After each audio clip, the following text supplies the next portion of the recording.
In this video, I'll show you how we transformed the Ashburton paper mill precinct into a busy wharf and fishing area, as well as a diversion of the original shortline route to allow for a link direct to the P&O mainline interchange yard. So let's get into it.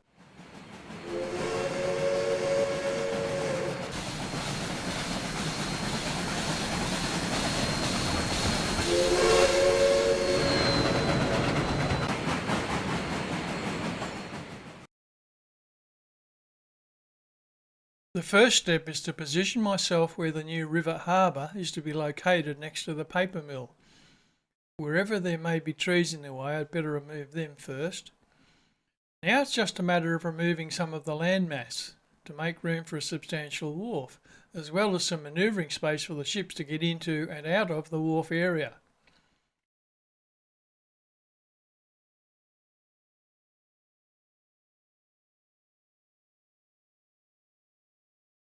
In the space created, I need to add suitable colour for the riverbed, sculpture the riverbank to look somewhat more realistic, and colour it accordingly. Now all I need to do is just add some water back into the created space. I can add the first part of the new wharf complex and start positioning it at the right height and far enough away from the mill trackage behind it, so I have space for the warehouse that will be located directly on the wharf. Now that I have the wharf in place, I need to ensure there's a road access to it. I'll also add a parking lot shortly. I'm also filling out more details around the mill, including a front fence with an access from the road to the parking lot for employees, as well as a loading bay into the mill itself. This mill is the newer one of the two in this area and produces paper rolls and specialty paper. The old mill is located a bit further west and is now abandoned and in poor condition. And there's also another paper mill that produces paper pulp. That's located near the powerhouse alongside the shortline spur. We also need to have utility poles running alongside the road with lighting and power for local residents.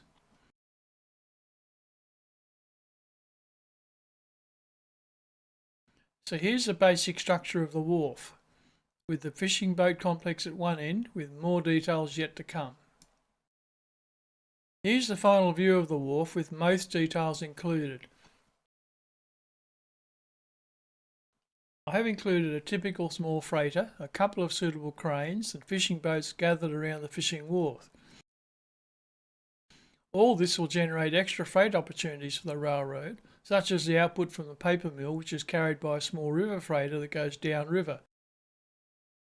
And fish from the wharf are picked up from the siding and taken to the railroad's own freight house for Ashburton consumption and processing for customers further away. One final thought. I suddenly realised switching the paper mill was difficult, as no escape for the engine to undertake shunting duties, so I need to add a switch, providing the escape route needed.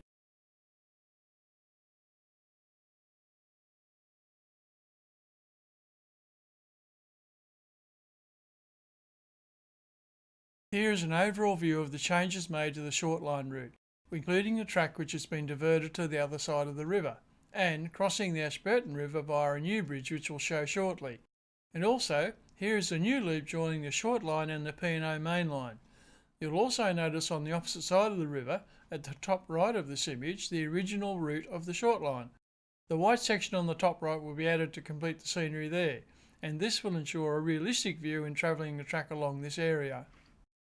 This image clearly shows the new shortline location, the new bridge at the top right, and the old bridge crossing the Ashburton River on the left. This photo was taken before all the scenery was added or signals installed and tested. This image shows the new route and the four-span bridge crossing Ashburton River at this point, once again taken before all the scenery had been completed. This photo shows you the junction where the shortline loop joins the P&O mainline, and here basic scenery has been completed and signals have been added. However, there are a few buildings to put in yet, as well as the telegraph lines and some sundry accessories. Here is an old bog, known as Bailey's Bog, visible from the P&O mainline as it heads east. I like adding small details like this sometimes. They add to the atmosphere and give people travelling on the line something to ponder. And to add even more to the story, here's a shot of the old Bailey's log farmhouse with its associated barn. And on the far left is an old-fashioned outhouse, known here in Australia as a dunny. This saying is an Aussie slang and was derived from the British word dunnikin, spelled D-U-N-N-E-K-I-N, meaning an earth closet. The word was first recorded in Australia during the 1840s, and that is some useless information you can use at a party. Well, maybe not. Here is a close-up shot of the original shortline route, with remnants of the old trestle bridge still visible, and vegetation has yet to take over the area previously occupied by the track. This photo shows the current end of line for the Ashburton shortline, with the local timber workers' passenger train heading back towards Ashburton City.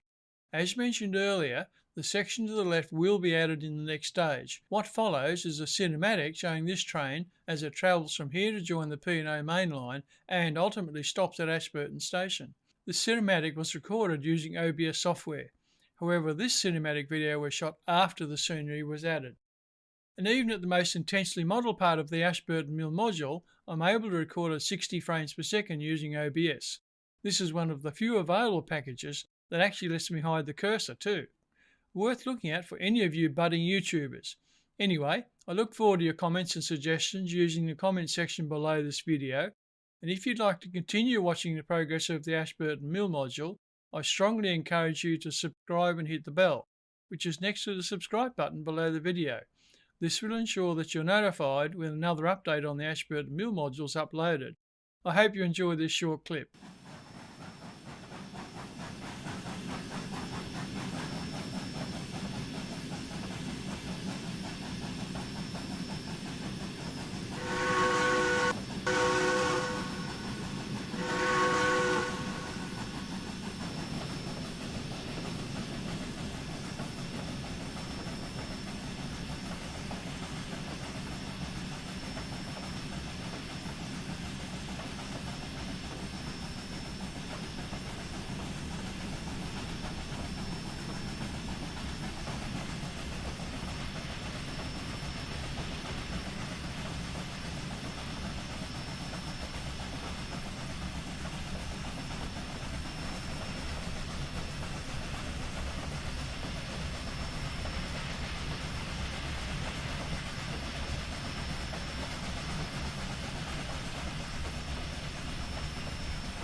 I hope you found this tutorial enjoyable and of benefit. If you have any thoughts to share, please add a comment below the video. I always check the comments and appreciate every one of them. But now, that's it from me. Hooroo!